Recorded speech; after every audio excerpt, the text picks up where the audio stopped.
Like करें, subscribe कीजिए, bell icon को दबाएं ताकि हमारे वीडियो सबसे पहले आपके पास पहुंच सके। एक बात जो हाज़रीन हैं और जो तलबा हैं उनसे कहना चाहता हूँ, इस वक्त पूरी दुनिया इस्लाम और मुस्लिमीन से जो लर्ज़ा बरंदाम है, उसकी सबसे बड़ी वजह अल्लाह की किताब है। उन्हें पता है कि जब तक मुसलमानों के हाथों में कुरान मौजूद है और साहिब कुरान सल्लल्लाहु अलैहि वसल्लम का दामन मौजूद है, उस वक्त तक कौम मुस्लिम को कभी मिटाया नहीं जा सकता और इस कौम का कभी खात्मा नहीं किया जा सकता। आज अगर कुरान मुकद्दस पर एतराज़ात हो रहे हैं और कुरान मुकद्दस की तालीमात को मशकूक करने की नापाक कोशिश की जा रही है, तो सबसे बेहतरीन एहतजाज और सबसे बेहतरीन जवाब ये है कि अगर लोग कुरान पर पाबंदी लगाने की बात कर रहे हैं या कुरान मुकद्दस को तरमीम या बता रहे हैं, तो हम अपने हर बच्चे के हाथ में कुरान देने की बजाय हर बच्चे के सीने को मुकम्मल कुरान बना दें। इसलिए कि कागजों पर लिखे हुए कुरान से कुछ निकाला तो जा सकता है अपनी ताकत के बल पर, अपनी कुव्वत के जोर पर, लेकिन सीनों के अंदर जो कुरान महफूज रहेगा उससे कुछ नहीं निकाला जा सकता। वैसे कागजों पर भी मिटाने की किसी की औकात नहीं है, लेकिन बफर्ज मुहाल अगर किसी ने कागजों से कुछ मिटाने की कोशिश की, यानी सफीनों से मिटाने की कोशिश की, लेकिन सीनों से तो नहीं मिटा सकते, इसलिए कि उनका इख्तियार प्रेस पर है, उनका इख्तियार हमारे दिलों पर नहीं है। इसलिए हम अपने दिलों के अंदर और अपने बच्चों के सीने के अंदर कुरान मुकद्दस को महफूज कर देना चाहते हैं। यहाँ पर जितने लोग मौजूद हैं, मेरी उनसे गुजारिश है कि अगर वाकई कुरान और साहिब कुरान से मोहब्बत है तो आप अहद कीजिए कि कम से कम मेरे घर के अंदर एक बच्चा हाफिज कुरान जरूर होगा इंशाअल्लाह। और यहाँ पर जामे आले रसूल के अंदर जो हिफ्ज के हवाले से असातिज़ा मेहनत कर रहे हैं, वो आपने अपनी निगाहों से देखा, वो आपने अपनी आंखों से मुलाहिजा किया। याद रखिए, ये कुरान ही है जिसने अरब के बद्दुओं को, अरब के सहरा नशीनों को, अरब के बोरिया नशीनों को कैसर व किसरा का ताजदार बनाया। ये कुरान ही है जिसने नमक और काफूर न करने वाली कौम को अल्लाह की पहचान अता की। ये कुरान ही है जिसने गुमराही के दलदल में डूबने वालों को आसमान हिदायत का तारा बना दिया। कुरान मुकम्मल दस्तूर है, कुरान मुकम्मल मंशूर है। लेकिन हैरत की बात यह है, जब हमारी कौम सही तौर पर कुरान पढ़ना नहीं जानती, जिसे कुरान सही पढ़ना नहीं आएगा, वो कुरान समझ क्या सकते हैं। इसलिए कुरान समझने के लिए कुरान का सही पढ़ना जरूरी है और यहाँ कुरान सही पढ़ने की तालीम जो है वो दी जा रही है। मैं अपने असातिज़ा का बेपनाह मशकूर और ममनून हूँ और दुआगा हूँ कि हमारे असातिज़ा ने छोटे छोटे बच्चों पर बड़ी मेहनत की, बड़ी कोशिशें की, बड़ी काविशें की कि उन्होंने अपने बच्चों को कुरान मुकद्दस सही तौर पर पढ़ने के हवाले से बेपनाह तवज्जो दी। अल्लाह ताला इनकी खिदमत को कबूल फरमाए। और आपसे कहना चाहता हूँ कि रूए ज़मीन के बेहतरीन लोग अल्लाह रसूल के नज़दीक वो हैं जो कुरान सीखते हैं और दूसरों को कुरान सिखाते हैं। जैसा कि अल्लाह के हबीब मुस्तफ़ा करीम रऊफ़ुर रहीम सल्लल्लाहु अलैहि वसल्लम ने फरमाया, खैरुकुम मन तअल्लमल कुरान व अल्लमह, कि तुम में बेहतरीन लोग वो हैं जो कुरान सीखते हैं और कुरान सिखाते हैं। अगर बेहतरीन बनना है अल्लाह रसूल की नज़र में अज़्ज़ वजल व सल्लल्लाहु अलैहि वसल्लम, तो या तो कुरान सीखने वाले बनिए या तो कुरान को सिखाने वाले बनिए। इंशाअल्लाह तबारक व तआला कुरान की ये बरकत है। हदीस पाक में आता है, दिलों का ज़म दूर होता है कुरान की तिलावत से, दिल चमकते हैं कुरान की तिलावत से। हदीस पाक का मफ़हूम है कि जो कसरत से कुरान पढ़ेंगे बुढ़ापे में कभी उनकी अक्ल ज़ाय नहीं होती, यानी वो सटियाए हुए बुढ़ापे में दाखिल नहीं होते, बहुत सारे बुढ़ों को आप देखेंगे कि जब वो बुढ़ापे में पहुंचते हैं तो वो बहकी बहकी बातें करते हैं, लेकिन आलिम कुरान या आमिल कुरान कभी बुढ़ापे की दहलीज पर पहुंचने के बाद भी उसकी अक्ल में फुतूर और खलल पैदा नहीं होता। ये कुरान मुकद्दस की तिलावत की बरकत है। बल्कि हदीस पाक में यहां तक आता है कि हाफिज़े कुरान के सीने को कब्र की मिट्टी भी नहीं खा सकती। वो हाफिज़े कुरान जिसका सीना साहिबे कुरान की मोहब्बत से मामूर है, ऐसे लोगों के सीने को कब्र की मिट्टी भी नहीं खाती। तो याद रखिए, कुरान मुकद्दस को पढ़िए, कुरान मुकद्दस को आम कीजिए। बल्कि रमजान शरीफ करीब आ रहा है, मैं आपसे गुजारिश करूंगा कि कुरान मुकद्दस को 4 खत्म करने की बजाय, 5 खत्म करने की बजाय, 6 खत्म करने की बजाय एक ही कुरान शरीफ खत्म कीजिए। लेकिन कंजुल ईमान तर्जुमे के साथ कुरान पढ़िए, खजाइनुल इरफान या नूरुल इरफान तफसीर के साथ कुरान पढ़िए, ताकि कुरान क्या कहता है आप उसको समझ सकें। कुरान मुकद्दस ने हर सवाल का जवाब दिया है।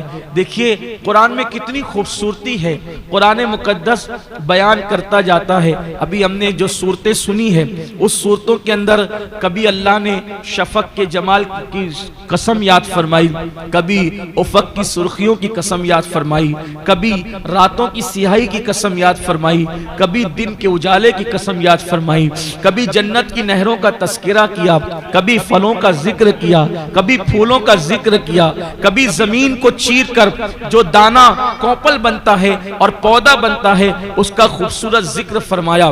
कहीं पर कश्तियों का जिक्र किया गया है, कहीं पर बागात का जिक्र किया गया है, कहीं पर खजूरों का जिक्र किया गया है, कहीं पर अंगूर का जिक्र किया गया है, कहीं पर जन्नत की नेमतों का जिक्र किया गया है, कहीं पर जहन्नम के अजाब का जिक्र किया गया है, कहीं पर अपनी गैरत का जिक्र किया गया है, कहीं पर अपनी रहमत का जिक्र किया गया है, कहीं पर जिब्रील की कुव्वतों का जिक्र किया गया है, कहीं पर नबी की नबुव्वत का जिक्र किया गया है, कहीं पर वो जनाबे सालेह अलैहिस्सलाम की ऊँटनी के कातिल का जिक्र किया गया है, कहीं पर अल्लाह अकबर अल्लाह की राह में कत्ल होने वालों का तस्करा किया गया है। एक तसलसल है, कुरान जो मज़ामीन बयान करता है उसको अल्लाह अकबर ऐसे मज़ामीन है कि अगर दिल में समझ आती हो तो इंसान की आंखें छलक पड़ती है। और ईमान वालों की पहचान है, जब उनके सामने कुरान पढ़ा जाता है तो उनके ईमान में इजाफा होता चला जाता है और उनकी आंखों से अश्क रवा होते चले जाते हैं। ये बड़ा अजीम अल्लाह की तरफ से हम पर इनाम है कि अल्लाह ने कुरान जैसी अजीम किताब हमें अता फरमाई। इसलिए हमें चाहिए कि कुरान को थामे रखें। और बल्कि आपसे भी कहता हूँ, आपने बच्चों से कुरान सुना, आपका भी दिल चाहता होगा कि आपके बच्चे अच्छा कुरान पढ़ें। मेरी गुजारिश है कि आप जामे आले रसूल में अपने बच्चों का दाखिला कराएं, ताकि वो स्कूल के साथ साथ मदरसे में आकर अच्छा कुरान पढ़ना सीखें। और अगर आप खुद भी अच्छा कुरान पढ़ना सीखना चाहते हैं तो अपने मरकज पर यहाँ पर तालीम बालगा के हवाले से कुरान सिखाया जाता है। आपसे मेरी गुजारिश है कि आप खुद भी एक मर्तबा कम से कम अच्छा कुरान पढ़ना सीख लें, इसलिए कि आज भी मुस्तफ़ा जान रहमत सल्लल्लाहु अलैहि वसल्लम की शान ये है कि जो लोग अच्छा कुरान पढ़ते हैं हुजूर अलैहिस्सलाम उस अच्छे कुरान को सुनना पसंद करते हैं। बल्कि यहाँ मुझे बात याद आई है कि औलिया अल्लाह भी कुरान मुकद्दस जो अच्छा पढ़ते हैं उनको सुनने को बहुत पसंद फरमाते हैं।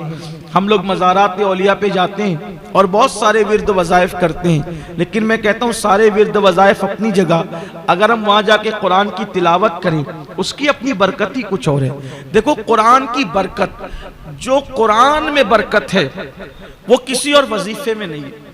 हर वजीफे की अहमियत अपनी जगह है, लेकिन हर कोई ना कोई वजीफा किसी पीर का दिया हुआ है, कोई वजीफा किसी फकीर का दिया हुआ है, कोई वजीफा किसी वली का दिया हुआ है, कोई वजीफा किसी सहाबी का दिया हुआ है। लेकिन कुरान वो अजीम मुकद्दस किताब का नाम है जो अल्लाह ने अपने महबूब को अता फरमाया है।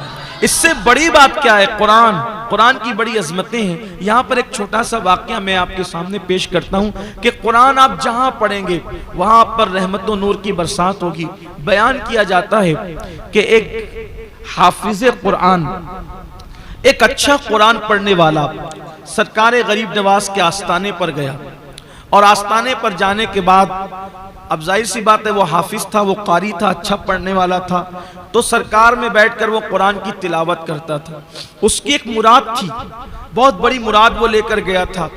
तिलावत करता रहता है, करता रहता है, करता रहता है, लेकिन उसकी मुराद पूरी नहीं होती।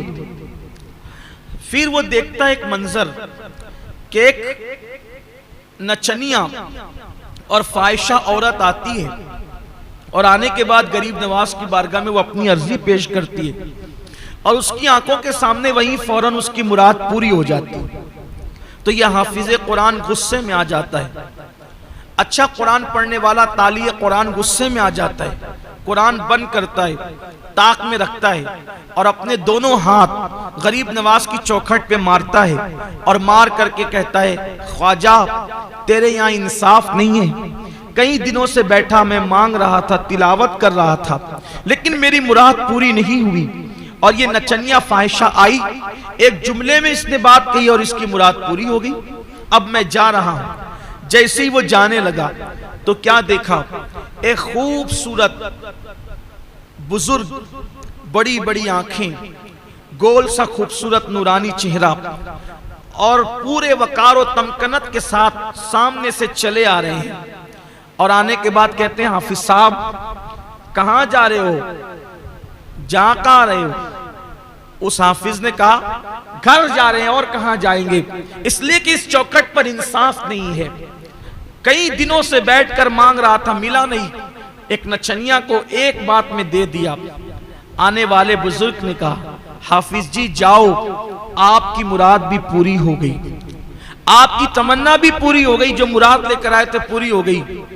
अब इतने यकीन के साथ आने वाले बुजुर्ग ने जब कहा तो हाफिज जी ने कहा, हजरत आप कौन है जो आप कहते हैं कि तेरी मुराद भी पूरी हो गई? फरमाया, जिसकी चौखट पर मुराद लेकर आए थे वही मोइनुद्दीन हूं मैं, वही मोइनुद्दीन हूं मैं। तो अर्ज किया, हुजूर इतनी ताखीर क्यों हुई? फरमाया, नादान तू बेसब्रा है। दरअसल वो नचनिया की आवाज मुझे पसंद नहीं थी, इसलिए उसने मांगा, फौरन देकर भगा दिया। उसकी मकरू आवाज दोबारा सुनना नहीं चाहता था, लेकिन तेरी तिलावत कुरान मुझे बहुत पसंद।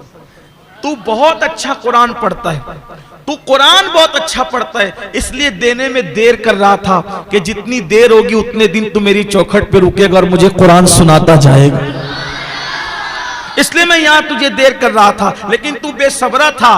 और फरमाया, अगर तुझे यकीन नहीं आता कि मैं मोइनुद्दीन हूं तो देख मेरी पीठ पर क्या है। पीठ से कपड़ा हटाया तो देखा कि 8 उंगलियों का निशान मौजूद था। अर्ज की, हुजूर ये क्या है? फरमाया, जो तूने मेरी चौखट पर उंगलियां मारी तो ये उंगलियां मेरी चौखट पर नहीं पड़ी, बल्कि उसका असर मेरी पीठ पर पड़ा है। ये है कुरान मुकद्दस की तिलावत की बरकत। किसी भी वली की चौखट पर जाओगे, किसी भी बुजुर्ग की चौखट पर जाओगे तो आप वहां पर तिलावत कुरान मुकद्दस करोगे तो उसकी बरकतें आपको नसीब होगी। जो कुरान मौत की तकलीफ को आसान कर दे, क्या वो कुरान जिंदगी की तकलीफ को आसान नहीं कर सकता? इसलिए हमें कुरान मुकद्दस सही पढ़ने की कोशिश करना चाहिए। अल्लाह से दुआ करता हूँ कि अल्लाह मुझे, मेरी तमाम नस्लों को और आप सबको और आपकी नस्लों को अल्लाह कुरान सही सही पढ़ने की तौफीक अता फरमाए। कमेंट शेयर जरूर करिए।